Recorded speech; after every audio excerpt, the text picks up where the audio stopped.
Special welcome to all our listeners to another podcast. Today, I am excited to have Mary Ann on the podcast. Mary Ann is an expert in governance and business ethics. Mary Ann, welcome to the podcast. Thank you, Sarah. Thank you for having me. Let's start our conversation by just having you introduce yourself. Who is Mary Ann? And tell us a little about the journey that you have walked and your career path and what you're currently involved with at the moment. My name is Mary Ann Prince. I'm an Afro optimist and a lifelong learner. I believe in learning. I believe that we should continue learning, and we don't necessarily have to go to university to learn. We learn from each other, and we learn from media that is available. We are so fortunate to have that, to live in an era now where we have all these avenues where we can learn. My career path, I am a qualified social worker first, and I will always be a social worker in my heart, even if I'm not practicing. From social work, I used to work with in prison and the reintegration of prisoners back into society. I've seen a lot of sadness, and I tried to run away from that. I then went into the learning and development training space, where I've done training with an American company. I was accredited in America to be a learning facilitator at the California Association of Student Councils. And I then went into consulting, training and consulting specifically with Love Life. I was the national training manager at Love Life at the Planned Parenthood Association of South Africa. And from there, I lectured at a business school and started into consulting. I started consulting business process outsourcing in the automotive space. I did that through Accenture and working for Volkswagen and Audi, helping them to become number one in customer service. And I spent a lot of time in Volkswagen. I spent a lot of time in Germany, being trained as a trainer in Germany. Then I was then headhunted into an automotive consulting firm where I became the executive director for learning and talent management. And I worked still a lot in automotive. And thereafter, when COVID hit, I decided to focus more on my studies. I finished my MBA in entrepreneurship and innovation in the fourth industrial revolution through the Johannesburg Business School. And I'm currently doing a PhD in digital transformation with the Johannesburg Business School. I'm currently consulting. I'm consulting in learning and project management and change management for Greenpeace Africa. And then I do some teaching and learning for AFDA, which is the film school.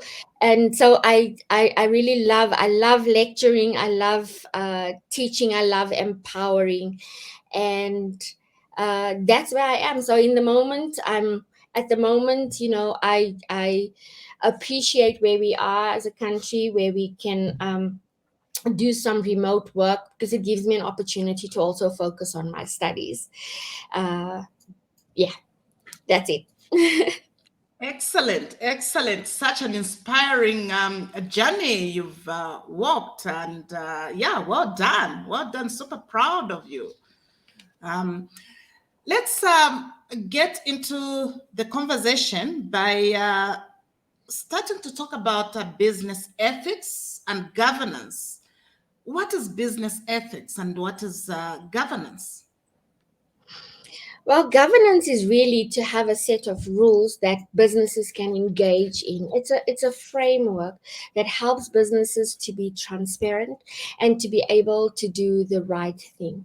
It speaks to having the right structures, having the right policies, and having the right leadership, so that there is a boundary. Nobody wants to grow up in a home where there are no rules. Similarly, in a business, you need to have governance structures. You need to have a board that, now when I'm talking about a board and all of that, I'm not talking about somebody who is a small, small entrepreneur. This is really for medium, to large enterprises.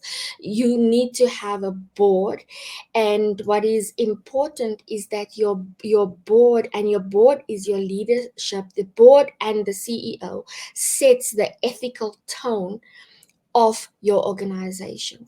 So there is a saying, I think it's a Japanese saying, that says the fish starts rotting from the head.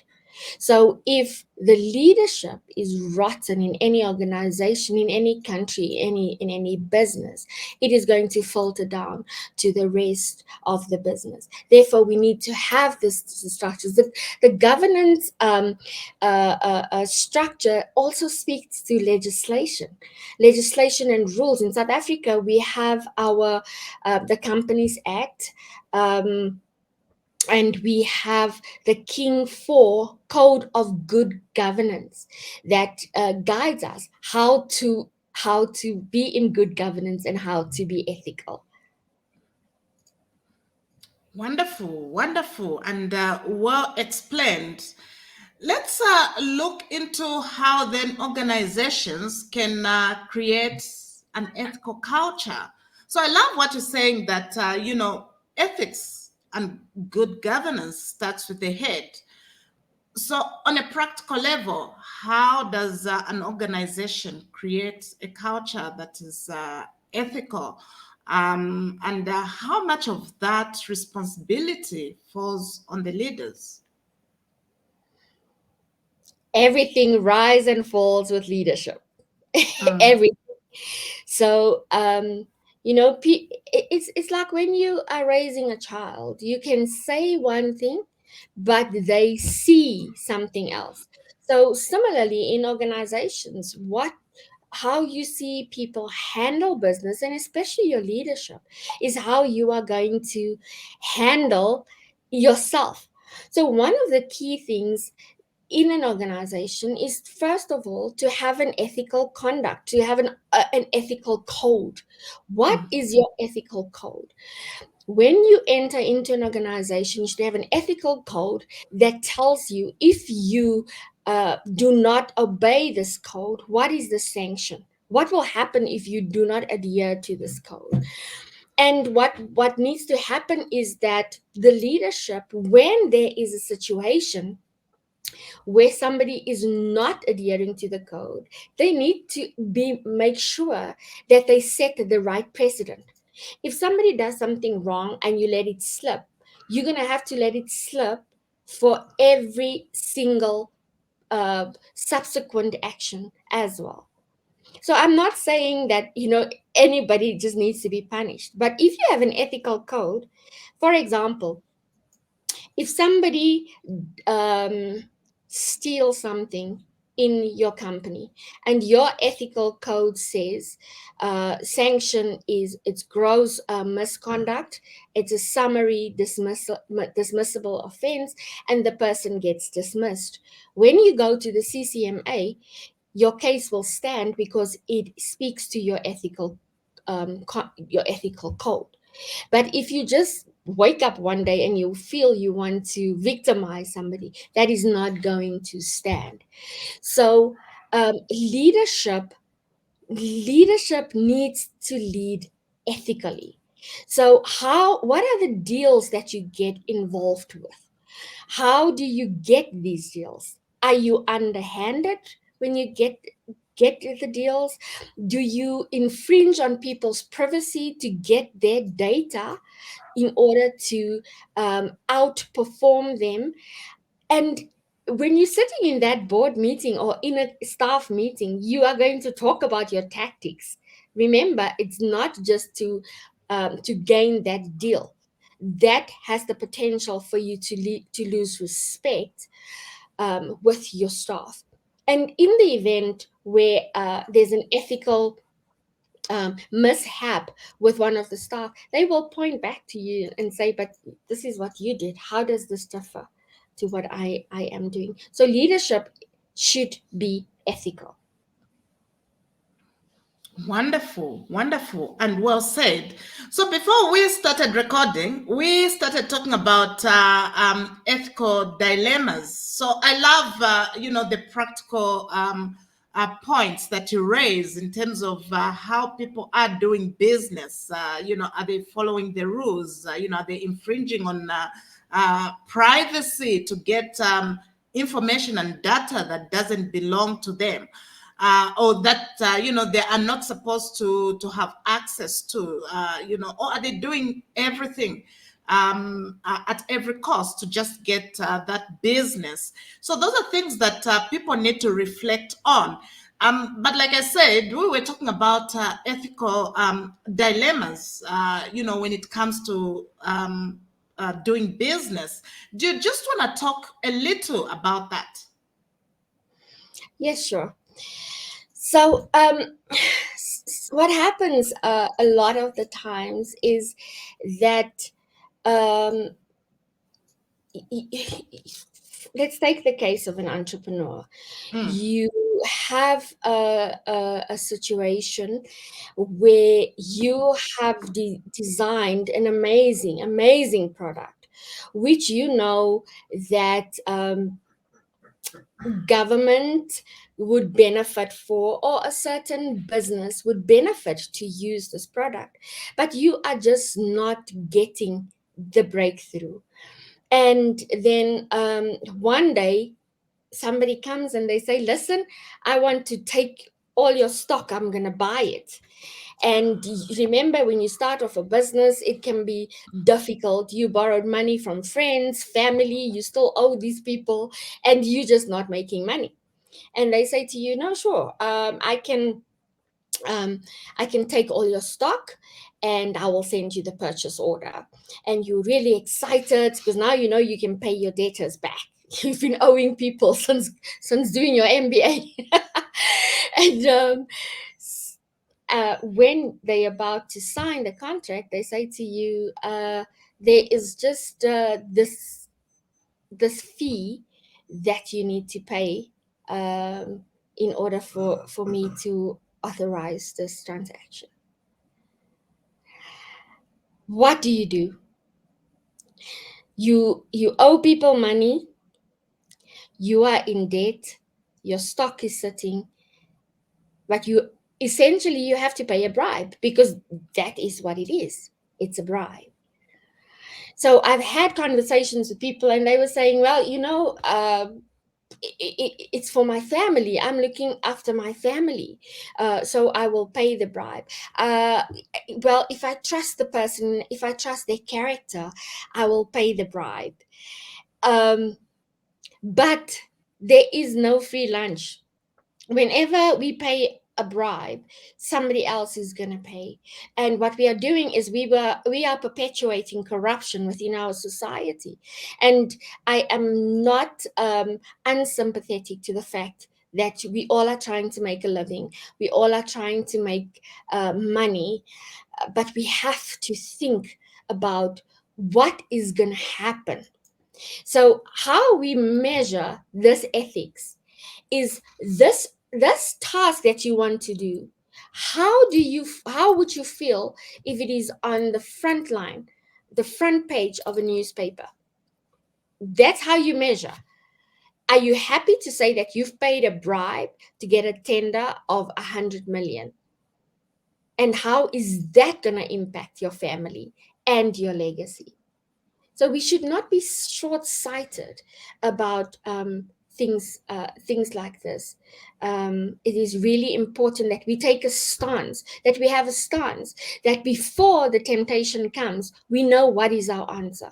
We cannot have a situation where our ethics are situational, where we're saying, okay, maybe if it's just a little bit here, then I'll do this, or maybe if they give me a holiday, it's okay. We are sitting with situations where people are sitting in front of others. They've done their due diligence. They've done a whole business plan to get money. And this is situations that I know of, where they go and they present their proposal to do something in the country, and the person tells them, I have the authority to get you this money to put up this. I won't say what it is, because then everybody will know what it is, to put up this project. But before I can put my signature here, I need you to pay 20 million into my bank account. So when that comes, then we want to say, oh, that is so bad. It's the same. It's the same when you take 1,000 rand. It's the same. It's the principle. So what we have to do is we have to have our own ethical guideline within ourselves. What will we stand for, and what will we not accept? If we are accepting things like travel and lodging, oh, I've arranged for a place for you to stay because we're doing business, it's a non-monetary form of bribery. Because why would you want to accept more gifts when you are getting your salary from the company where you work? Secondly, gifts and entertainment, like gifts. Oh, my love language is gifts, but I'm very careful about what I get. And so I also love gifting people. But when it comes to business, I stay very clear, because I want to make sure that I am within the ethical code of the business. So most businesses have a policy when it comes to gifts and rewards. They will tell you, you cannot receive any gift over 500 rand or 1,000 rand or some 4,000. So when you are within those boundaries, I guess it's okay. And it's also important to declare the gift, regardless of how little it is. You have to declare that I have received a bottle of perfume worth 2,000 rand. There has to be a declaration, so that nobody can come back and accuse you that it was a bribery. And then finally, which we will not think is a bribe, is to make a contribution, a charitable contribution. So somebody does something for me, and then I say, because I have a foundation, I work with little kids, and then I say, okay, I'm doing this business for you. Would you mind making a donation to my charity? Why? Because when I came there, I did not come in the form of a charity. I came there to conduct business. We have an invoice. I gave a quote. You have an invoice. You pay according to that. Nothing more, nothing less. These are the boundaries, and this is the legislation of the country. And the more we try and shy away from it, that is how we get moral degradation, specifically in South Africa. Why do you think we are sitting with situations like we are sitting, with no electricity, no power, and none of that? Because just last week in the news, we had tenders awarded to people that are not competent to do the job, and they were paid. So this is why I'm saying, yes, somebody looked after their family. But what about the millions of families within South Africa that are now bearing the brunt of that corrupt act? We really have to think about what we are doing. Mm, mm. So well articulated. Thank you so much, Mary Ann. Let's look at probably the business guidelines. And you did talk about the King 4. Do you want to just dive into that just so that people can have an understanding of what this is about? Okay, so the King 4 is it started before with King 3, and so it was just after we came into democracy in South Africa. The government asked Judge King, retired Judge Edward King, to help the country in this new democracy to form new governance, because you can imagine where we come from and our thinking.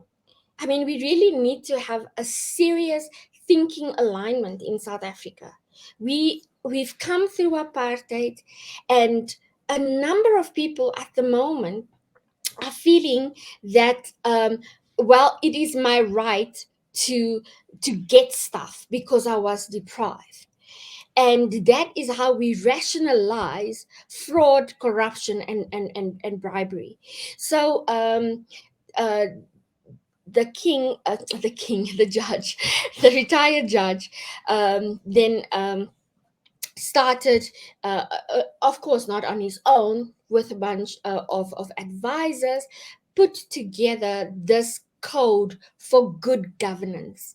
And this code for good governance basically talks to, one, businesses. How do you become a good corporate citizen?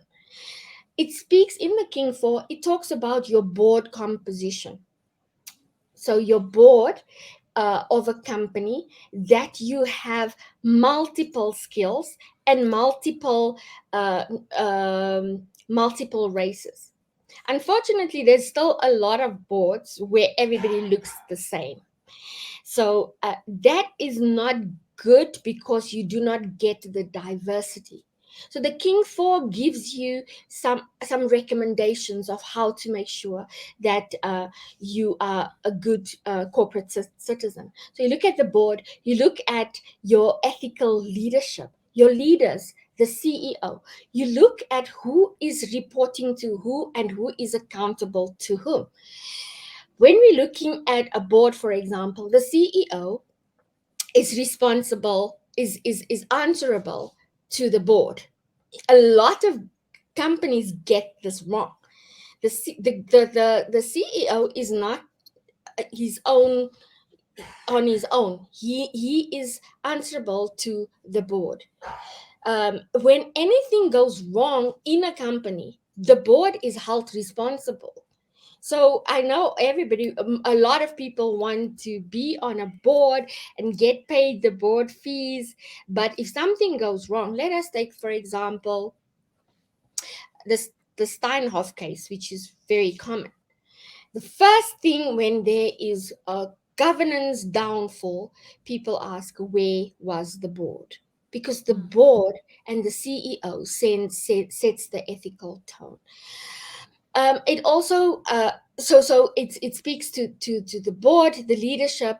There's a section in King 4 that speaks to small business, but also state entities, and how they're supposed to behave in terms of policy.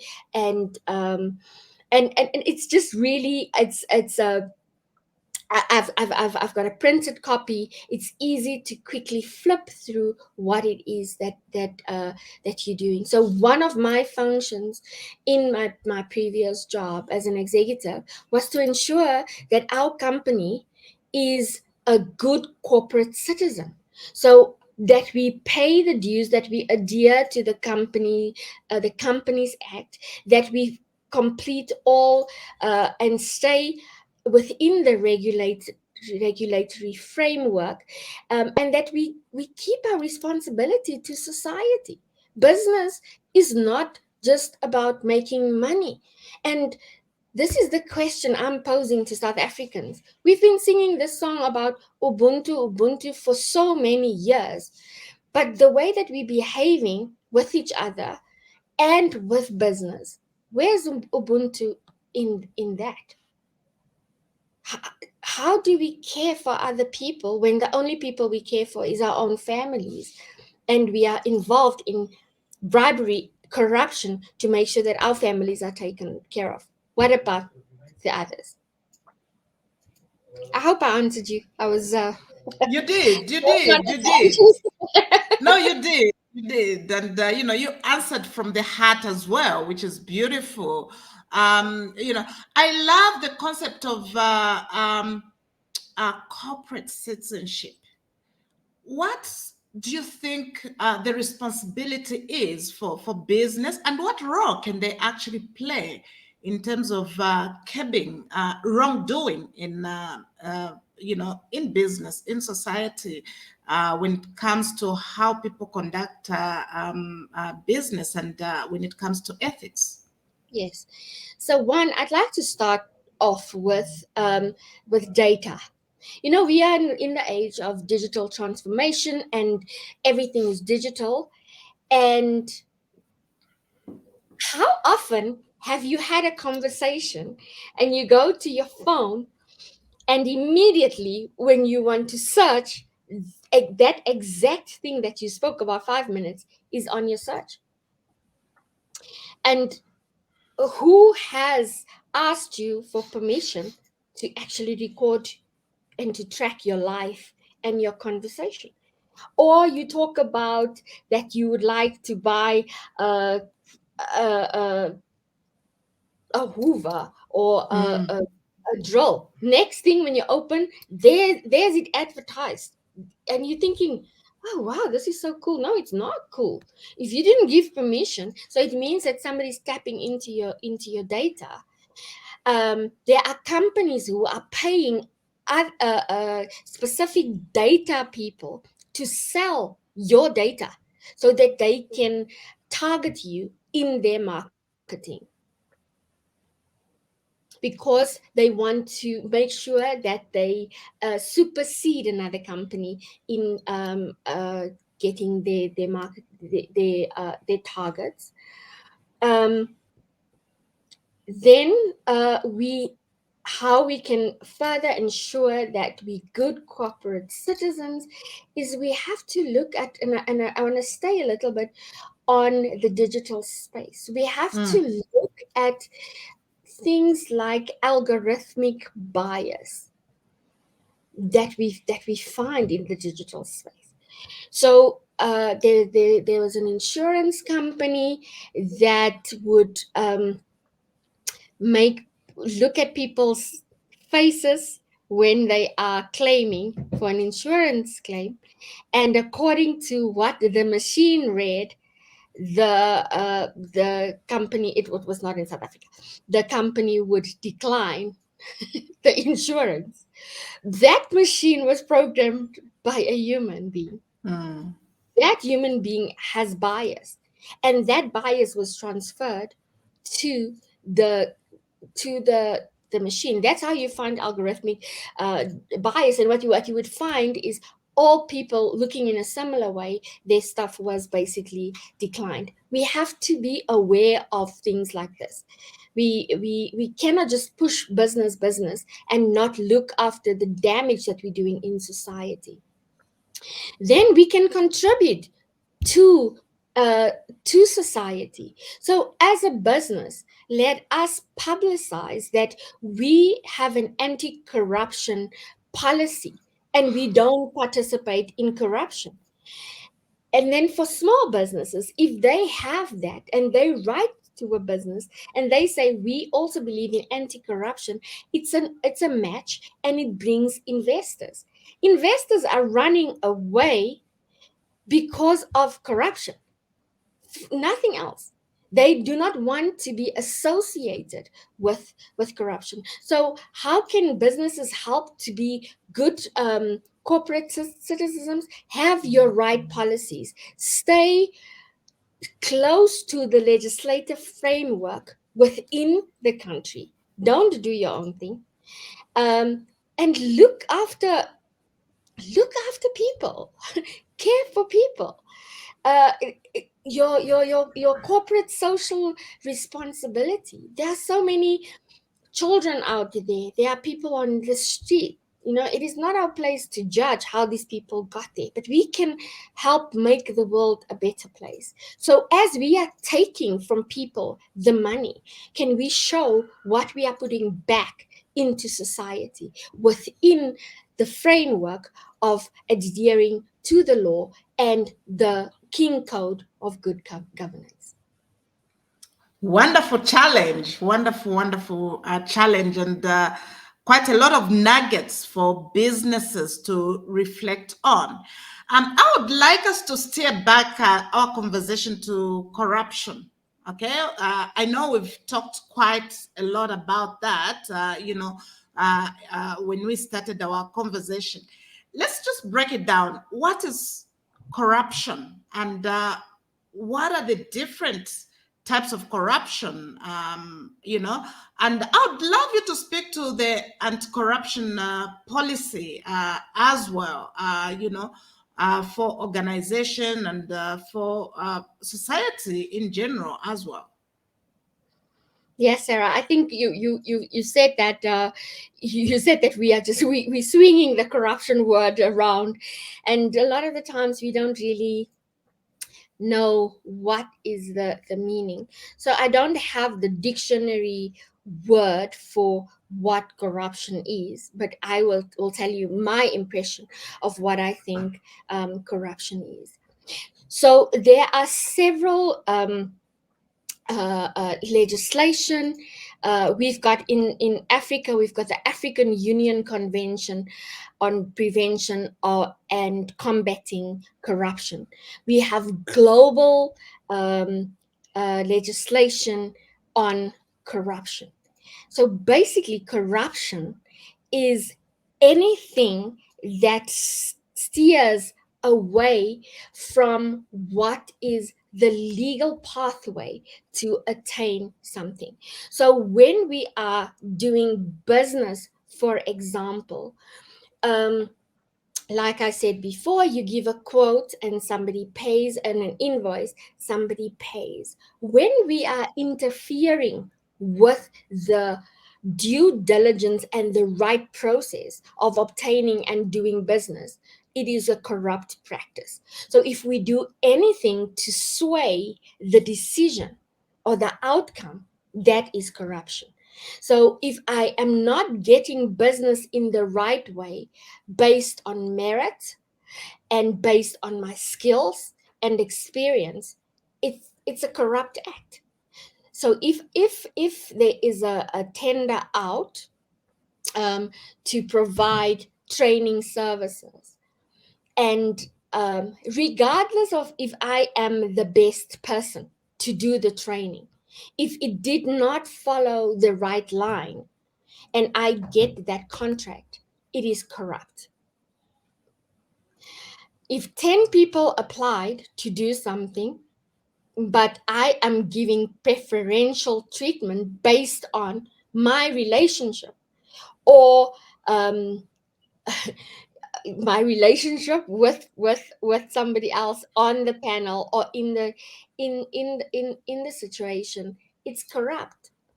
But what is currently happening, specifically in our country, is that people believe that everybody is corrupt.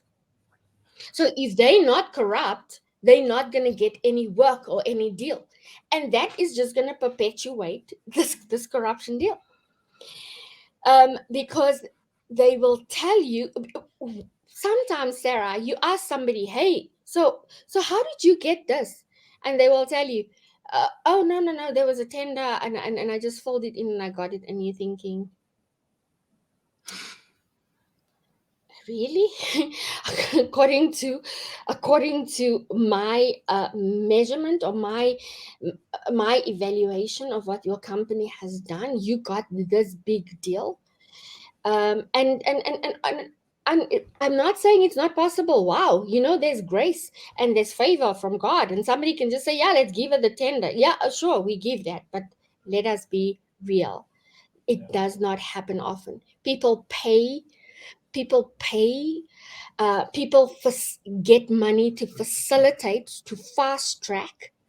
If you go and you need to fast track your passport because you need to travel, and you pay a facilitation fee, if it is not documented, Sarah, it is corruption. So if somebody says to you, you're going to need to pay a facilitation fee to fast track this, it tells you, get there, it shows you what is the fee structure, because governance is about transparency. And then they say to you, no, but you're going to fast track this, you're going to pay me 2,000. That is corruption, because there is no document. So you can say, yes, sure, I'll pay it.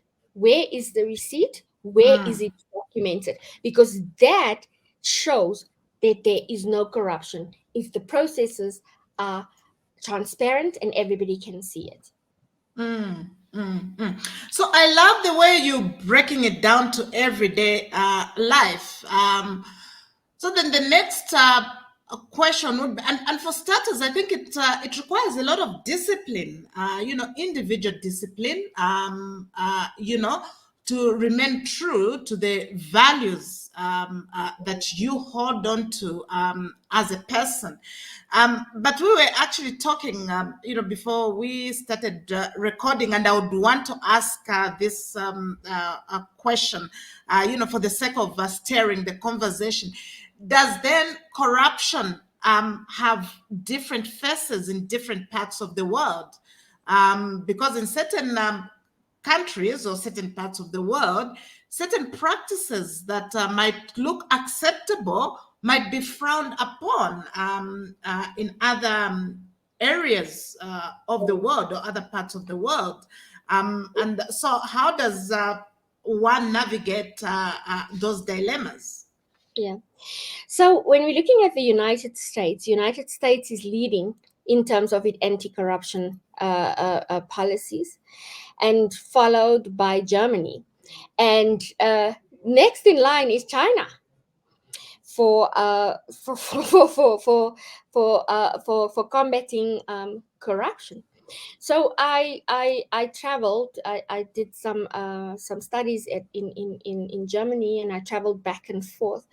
And one day I was at the airport flying back home to South Africa, and there was a guy that was so kind to me, security at at uh, at the airport. Now, when you go to when you go to Germany and you are there, I always, in the beginning, I used to shake because I looked so different, that when I'm coming from a mile, they call the airport guys call me, come, where's your passport? And so this guy was so kind to me, and like I said, my love language is gifts. And so I had a CD, and I said to him, I'd like to give you the CD, and I just would like to thank you because you've been so kind. He looked after me while I was in the airport and everything. He says, no, that is not allowed. We can't take anything. And I'm saying, no, but it's my CD. I'm giving it to you. He says, no, that is not allowed. So within certain societies, they are very, very strict. There's legislation for corruption. Um,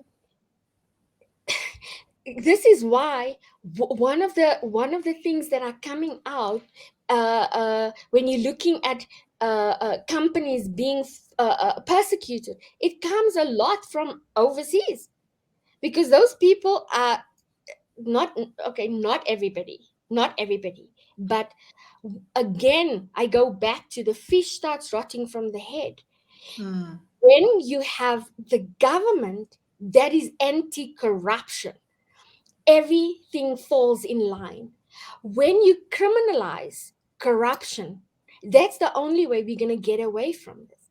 But people are are corrupt in their ways, and then we give them slap them on the wrist with a little bribe. That is not stopping the process. There needs to be some serious um, public display of what happens when you are corrupt. Because what do people learn? They see the benefit of the corruption. They don't see the disadvantages. So to summarize then, it is that some countries are much more serious about corruption. I mean, in the US, the training that we've done with the Center for Private Enterprise, they teamed up with the commercial unit in the US to go out and teach and train people on corruption. Mm. When are we gonna go and start telling people how something is corrupt? Because some people, I would say, young people would participate in corruption because they simply don't know that it is corruption. Have I answered you, Sarah? You have very much so, and more. And I love the point that you are bringing of public awareness. Because I find that we are very disgruntled with, just these wrong practices and corruption that is going on. But the question is, what are people doing about it? Is anyone educating the public? What is wrong? What is not acceptable? So yeah, there is need to bring awareness so that people learn and people know as well. What is required. You know what we are doing? We are educating. We are Absolutely. we are Absolutely. educating, but we are miseducating. Because Mm, what is happening currently with anyone who has stood up against corruption, what has happened? mm, Let's mm, take the three cases that happened of somebody that spoke up against, that blew the whistle on a big state-owned entity. That person, as much as she was highly educated and in the top structures, has been without work for 2 years because nobody wanted to touch her, because they are saying, if she can spill the beans, what is she going to do here? mm, That is the wrong mentality.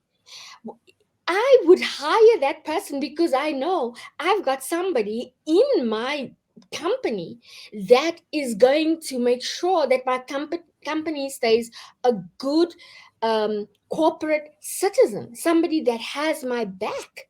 But what do? We outcast people that are speaking the truth.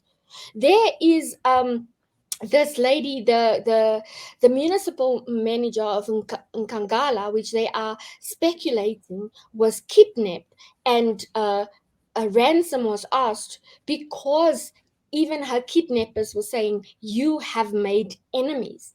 This is the education that we give to people. What about the person in the finance department of health that was gunned down because she exposed the corruption? So we are educating our society, and what we are saying to them is, keep your mouth shut if you know about corruption, else you are going to pay the price, as opposed to saying, mm, do not be corrupt and you will pay the price.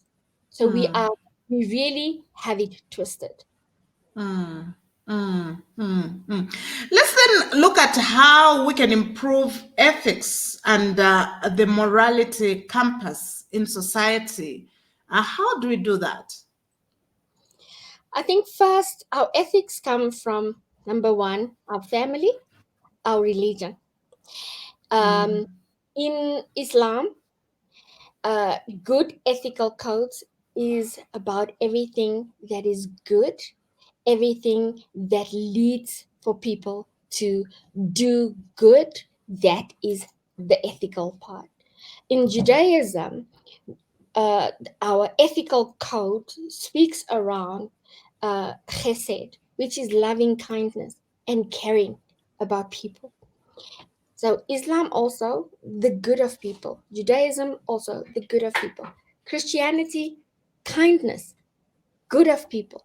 I don't know all the other religions, but the core is essentially that we are looking at the good of people.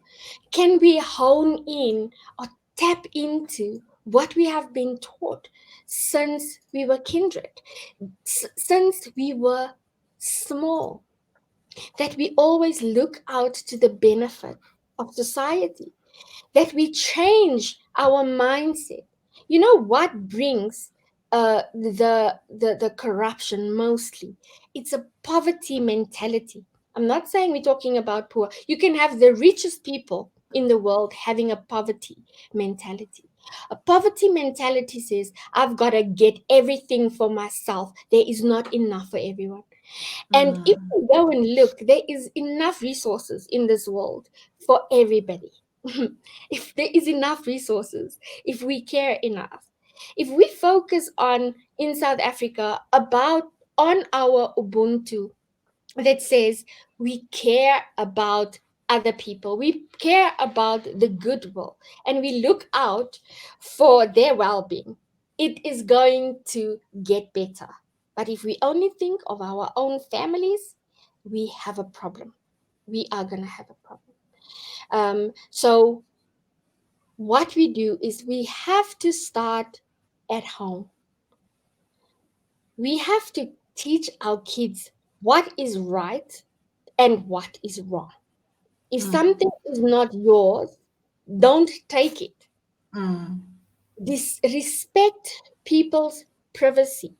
Don't go open things that your name is not written on. For mm, example, um, in the workplaces, orientate everybody now and again. Not just because what we do is people come in, we show them the ethical conduct on their orientation, they sign for it. They work, they've forgotten about it. Can we have consistent orientation on our ethical code about how we behave? Can we have sessions on our organizational culture about what works here?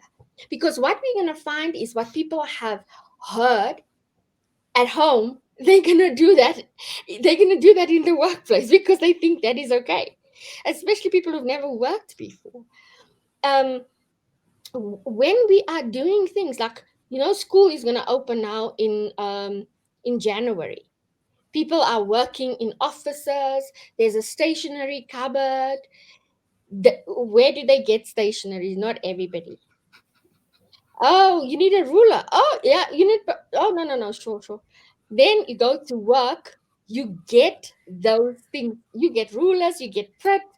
You get the people who order the stationery, and you take it home. You don't come home with a plastic bag from CNA or PNA or Pick and Pay or wherever you buy stationery. You have done affirmative shopping in your workplace. What message are you giving to your children? You're telling them it is okay to steal. You're telling them it's okay if I don't have to spend my money. Once again, I'm asking that because your stationery list for somebody in grade 3 now is about 900. Show me the 900 that you have saved. What have you done with it? All you've done is you have stolen. Ethics work. You get paid from 9 till 5. Do you leave at 3? Whose 2 hours are you stealing? Who's paying for that? Ethics starts with small habits. We should not get ourselves into situations that we are getting accustomed to doing the wrong thing because eventually we will not be able to get out of it.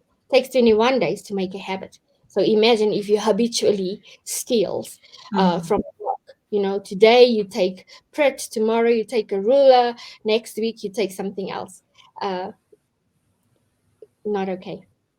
Mm, mm. Beautiful, beautiful, and just very well explained in a very practical sense as well that drives it home. So it calls for a lot of personal discipline as well. It does.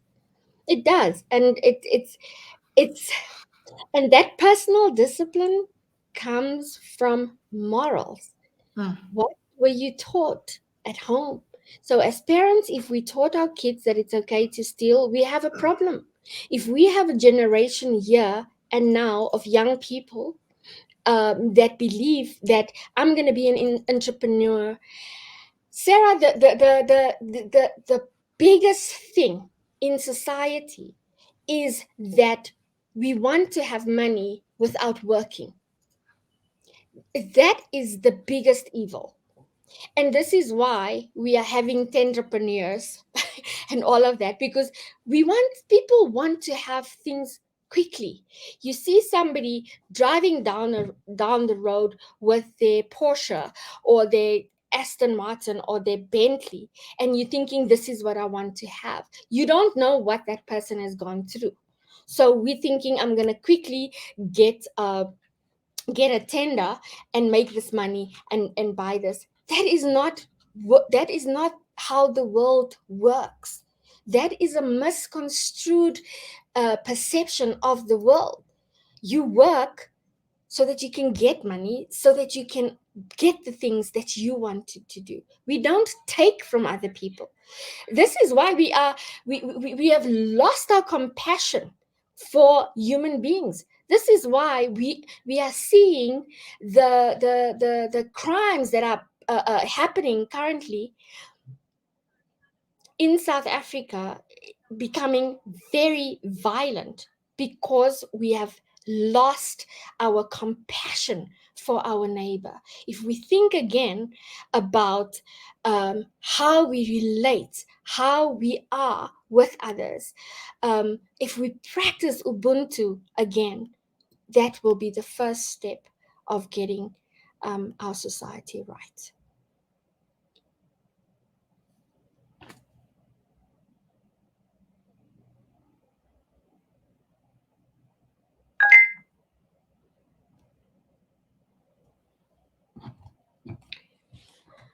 I may have lost Sarah.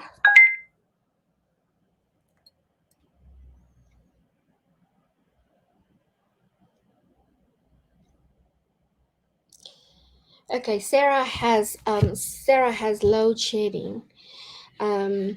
So in the meantime, I will continue with just talking about how it is so important that we return to our roots, where we return to caring for each other, and that we have compassion even for the people that we work with, for the companies we work with, for our neighbor, and start to rectify our um, our organization.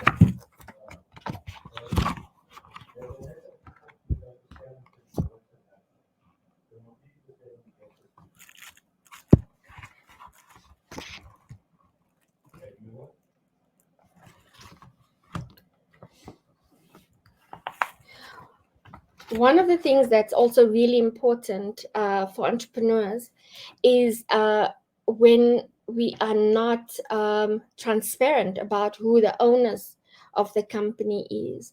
And what will then happen is that we have some people that are not supposed to be in the ownership of the company, like for example, if you apply for a job in government, it will ask you if you are an owner of a company that does business with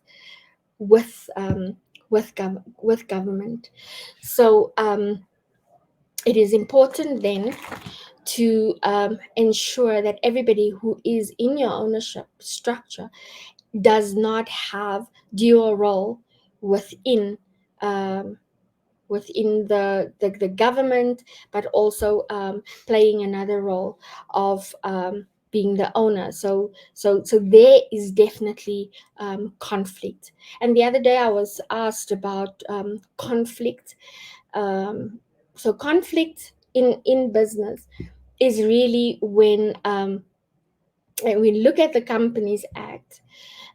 We can see that when you are a director, you're not supposed to be uh, uh, um, employing people, like, for example, your relatives, uh, safe for when you are going to declare it.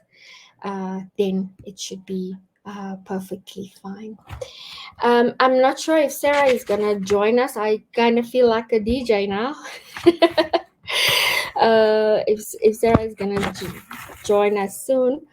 Um, but I think as we're wrapping up, the call to action from my side is, um, in your personal life, what are the things that help you to make ethical decisions. Sarah, I was just doing a call to action, or saying in for everybody to consider in their personal life, what is your compass, what are the things that are no, what are the things that are yes, and to reflect on that. We don't think about our ethics when we are in the situation. Our ethics Mm, should premeditated. So we're mm, saying, this is what I will accept, this is what I will not accept. Don't wait for that point. Put systems in place. If you are doubting your own self, have somebody, an accountability partner, to speak to, be transparent. I've got this deal, but this is what they are offering. I'm a little bit worried about it, so that you can hear soundboard. Make sure that that person is ethically sound as well, because you don't want somebody to say, "Yeah, friend, no, you must take it. How can you not take it? Can you imagine? You're gonna go overseas now. Get somebody, and think about the seeds that you are sowing. For everything mm, that you sow, you are going to reap. If you sow corruption, you're going to reap corruption. It may not happen in your lifetime, but remember, you have generations that are coming. Your children, your children's children will not be able to understand what is going on with their lives. Meanwhile, it's seeds that their great grandparents have sown. So, sow good seeds. mm. I absolutely love that concept of, having almost like an accountability partner, who is morally right as well, that is such a practical uh, concept and idea that you bring to the table, that if you're feeling uncomfortable or you're not sure, because you've got the moral compass, bounce it off with somebody and get other people's input. Absolutely. Because otherwise, you're just in your own head, and you decide, okay, this is right, this whatever, and then you want to run when the fire is burning now, and you've gotten yourself into a big mess. Because in the end, the person who got you into the situation, they're going to be like, I just gave you advice, you did what you wanted to do, I'm not going to be participating in this consequence. Absolutely, absolutely. What a great conversation it's been, and you've brought so much nuggets. As we bring it to a close, would you like to touch on how technology can actually be used to stop corruption, to encourage good business ethics and governance? So, what we can do, Sarah, is when you are in a company, for example, there are those. We have our computers. When you log in, there's a whole thing there that nobody reads. No, nobody reads that this is the property of this company and what you do on this computer. What we can do, specifically in companies, is before somebody logs on, we can have an entry, like a video that they need to watch before they get permission to log on, or there's a survey, or there's a thought that they can put in there to because they have to get into the computer. So give them something to do that is related to to uh, uh, uh, to ethics. Also, we know that people are so over reading. They'd like to see something um, alive and listen to a podcast or something like that. So have a video, have videos that they can play, that they can watch.